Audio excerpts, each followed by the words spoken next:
Now, on the first question, on which excuse can Imam have to stay at home to observe Salat? Anybody? Okay. What can make a Muslim to stay at home? Or is it enough to be an excuse when a Muslim is attending to family issue that will prevent him not to observe to come for Salat with Jama'ah? Ah, yes, it is enough to be an excuse, especially if the the meeting is to settle some family problems. So it can be an excuse for that person not to come for Salat with Jama'ah. But if it's just ordinary meeting, as in monthly meeting, family monthly meeting or family weekly meeting, that should not be an excuse. So, but if there's any urgent issue that comes up between the husband and wife, that some people also come around from the family to settle the case, so that it will not lead to divorce. So, if they stay at home to settle the matter, then after that they go for Salat. There's nothing wrong. It's not a constant issue. But if they can manage themselves to attend the Salat with Jama'ah, it's the best. It's best for them. They will even ask Allah to settle the matter for them. Or not. Second question. Is it good or is it allowed that we have a discussion in the mosque when the lecture is ongoing? It is not good. The attitude is wrong because there are two discussions on ground. One has to do with the teachings of the Prophet sallallahu alaihi wasallam, and the other one has to do with just ordinary worldly issues. So it is wrong that we use our worldly discussion to discuss, to distract the attention of the teachings of the Prophet sallallahu alaihi wasallam.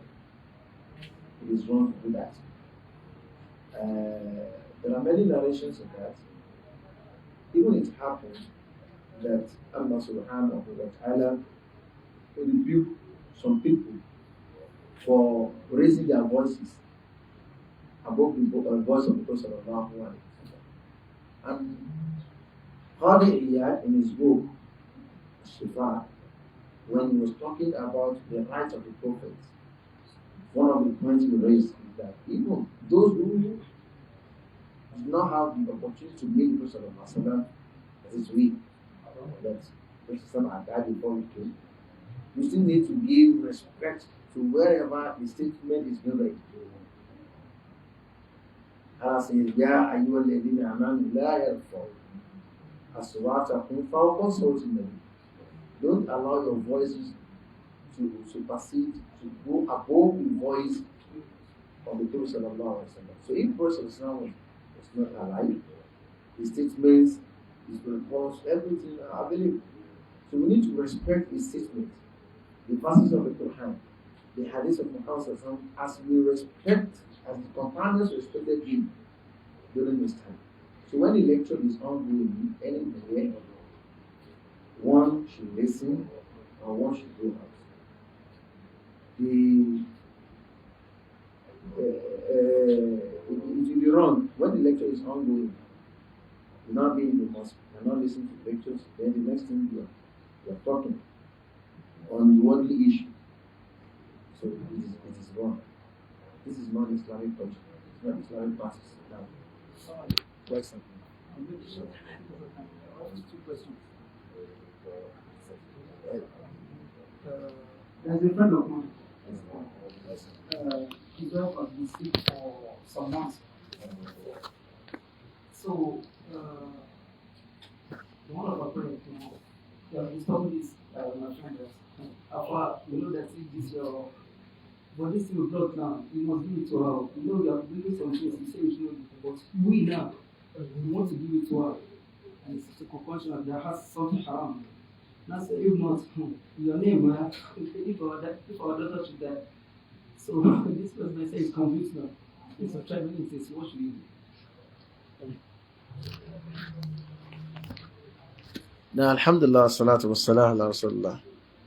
The medical treatment of one's wife, according to Sharia, is rested on her family, not on the husband.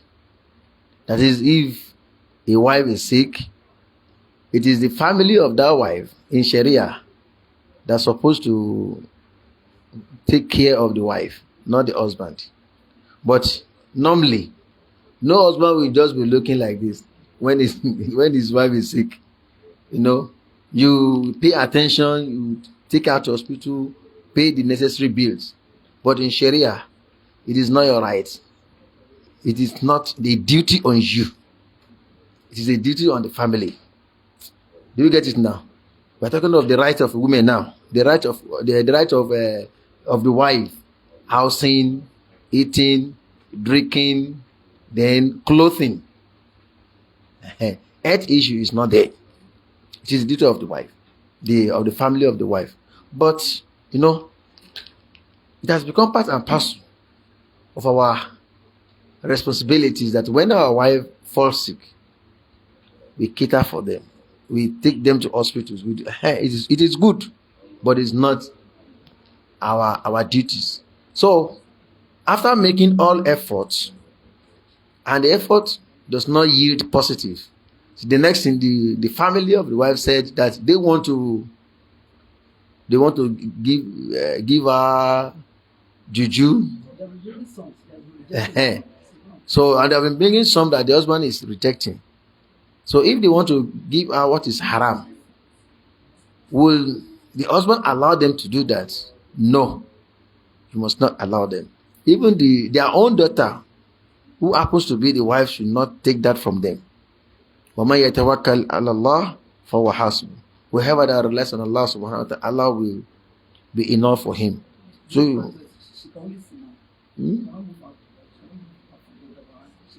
she can only see.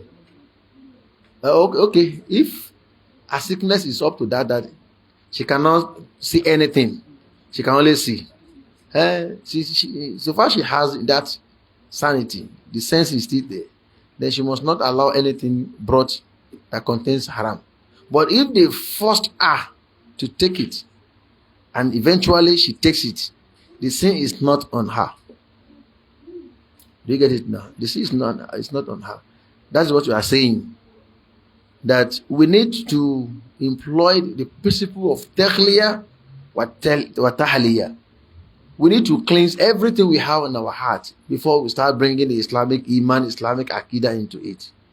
But the error done by the people is that they did not live where they are coming. They did not live the Aqidah of their own former Aqidah, the Jahiliyyah. 50 of Jahiliyyah, 50 of Islam, to become 100 Aqidah. So that will be a problem. But that woman, even if she cannot talk, she can see that they are bringing to her what is haram, what is unlawful. She must not take. And the husband must not allow them to do that.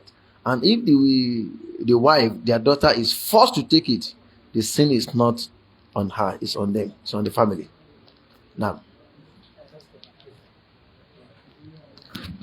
secondly, it has to do someone that wants to get married from the father of the sister is one of the people that claims ilmul ghaib, knowledge of unseen. Now, and it's sitting that I'm the wali. So if you don't believe that I'm a Muslim, then no wife for you. So this man, this person, what can he do? What should he do? Any man or any person that claims knowledge of unseen is not a Muslim. And whatever the person uses to check the ilm al-ghaib is not a Muslim. So, by implication, the father of the sister is still a father, but it's not a wali. A person may be a father, but not being a wali. A wali is someone that is sanctioned by Sharia, that is approved by Sharia to give, to be as a guardian for a Muslim lady in relation to mahramiya, the issue of nikah and other things like that. So someone that claims that he knows how to check the ilm al-ghaib is not a Muslim, it's a kafir. And we don't ask from a kafir to give us a wife. So, but in our environment here, he is still the father, though he is not wali. We ask from him. If he asks from him and he says, okay, I've given you with other conditions, then we will take it. But that lady has not become our wife. We still need to go to Sharia court, or we look for Imam of Central Mosque to do akidu, to bind us together. But if this man says, no, I'm not giving you, ordinarily you are not supposed to, we are not supposed to ask from you. For you to say you are not giving us, it's just a waste, it's a wasteful statement. So we can report to Sharia. We'll go to Sharia court.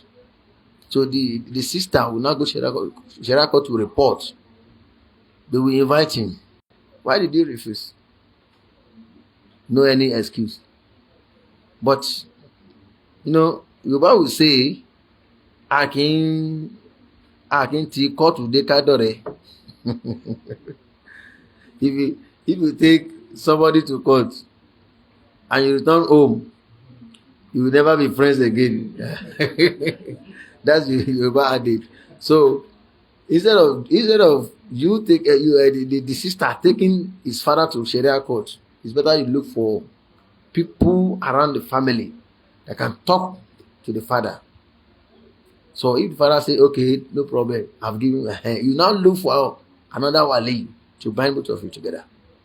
Now, So this family, what would they take? Look for other people. They will look for another person. They will look for another wali. Wali is a man, mature, or the family is every member of the family is mushrikun. If all the family members are mushrikun, the males in the family are mushrikun, then we just go to Sharia court directly. Yes, that means the lady does not have wali. A wali may be father and may not be a father. It depends on the conditions. Now, sorry about that. Firstly, is a Christian parent. So, how do we get married to their daughter? Then number two is for Badi. So people that have already stood up. So before the Imam went for Badi, so will they come down, or what would they do? And lastly, can we make other statements during the Adhan, probably to talk? You have heard the Adhan and you are still talking. So is it permissible? As we said, you cannot ask the hand of a Muslim lady in marriage from the non-Muslim parent. Okay, if she is a Christian too, the sister is a Christian. That one is very simple. It is the father, Matthew, that will give us that. We will do normal akidu. The way we fulfill the Islamic the akidu with the Muslim sister is the same thing we fulfill the akidu with the Christian sister. So our father, who happens to be a Christian, will be the wali, because the daughters too is a Christian. So la nikah illa bi wali. That wali there is Father Matthew or Father John. Washayide adili. Then two witnesses will come from both sides. That is it. But if the daughter is a Muslim, we cannot ask from the father to give us. But be it environment, we have to ask, so that they will not charge ones with kidnapping. Then the second question on the case of Qabli. Qabli is two prostration after and before the Taslim. Abi? Is it badi? You want to badi? Is if it is badi, 2 positions after the taslim. Those who have not completed their own salat, they won't join the imam, because when the imam say assalamu alaikum, they will stand up to complete their salat. After completing their salat, they will now do their own badi, because the imam that they followed committed that offense. So whether they finish with the imam or they did not finish with the imam, whenever they want to finish their own, they must also pay for that offense. The last question on what? And adhan, can we talk while making the adhan? It depends. If that talk has to do with the adhan, there's nothing wrong with that. Like for instance, Muhammad sallallahu alaihi wasallam taught the companions when they made the adhan when the rain is much. Say, Sallu fi buyutikum, pray in your house. After or before the adhan, Sallu fi buyutikum, Sallu fi buyutikum, pray in your houses. So someone is making the adhan but does not know how to say that. They can say the Yoruba after the adhan. Ekirun le yin o, ema wa mosalashi o. So that one too is talk. But that talk, it has to do with what? The adhan. That is one. Then 2, if the talk is necessary to correct an emergency or to cater for an emergency, maybe someone unknowingly wants to touch something that can harm him, you can talk. That talk is emergency. So there's nothing wrong with that. But just ordinary talk. Ashhadu an la ilaha illallah. Ẹ káàbọ̀, ṣé lálẹ́ dé? Bó lọ́jà lénìí? Ẹ pẹ̀lẹ́ o. Ọlọ́run ṣàánú wa o. Ashhadu an la, no, it's unnecessary talk. Because it's what you can do after the adhan. There is nothing that calls to that. Now. وصلى الله على سيدنا محمد وعلى آله وأصحابه وسلم. السلام عليكم ورحمة الله.